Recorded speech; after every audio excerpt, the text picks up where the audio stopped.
So here we go. This crowd has been waiting to explode all day long. To win. And here is the shot to clinch it, and he does. 10. Stephan Hansen, world champion. Wow. 4 times world champion. Denmark, go crazy. Stephan Hansen has become one of the world's best compound archers. He has more wins and more accolades than you can count and has already added 5 podium finishes since the turn of the new year. So it would be surprising to hear that this world-class archer started without a coach.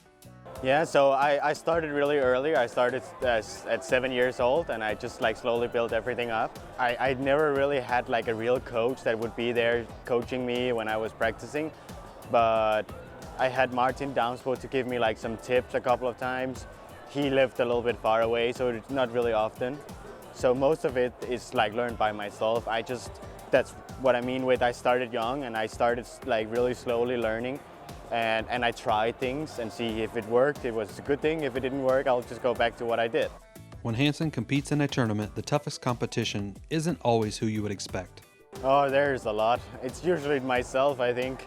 It's the perfect answer. It's all about who has the day and who has the more self-confidence in the finals. It's really hard indoor to know you can be lucky having a good draw, but then you meet against a guy that shoots a max score. Hansen shoots in a huge variety of events and will practice for indoor outside. So I practice a lot in Mexico City, and there it's 75 degrees every day, so it's nice and warm. Most of the time I'll shoot indoor 20 yards. We have a field that is really close to where we live, but my girlfriend shoots 70 meter a lot right now. So I'll go with her to an outdoor range and I'll just shoot outdoor because there's literally no wind, so it's the same.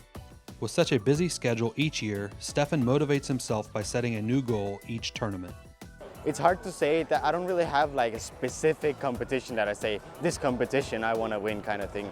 It's just that every time we go to a new event, it's just a new goal kind of thing. I go there hoping I'll win. I go there with the goal to win every competition I go to. So I think the main goal is really just to be the best that I can be. Hansen's advice for those wanting to become top archers: learn from your mistakes. Well, for me, the main thing was to just take it slow and just learn from all the mistakes you'll make, because when you're young, you're having fun, and that's really the most important thing. You enjoy shooting, but then when you get angry and shooting bad, you better learn from it. Everybody losing all the time. We will only win a couple of competitions sometimes. I mean, you can win a lot, but you'll always lose sometimes. That's how archery is. So you just have to learn from the mistakes that happens and accept that sometimes you will lose. It's fine to get angry, but you get over it and fight for the next event.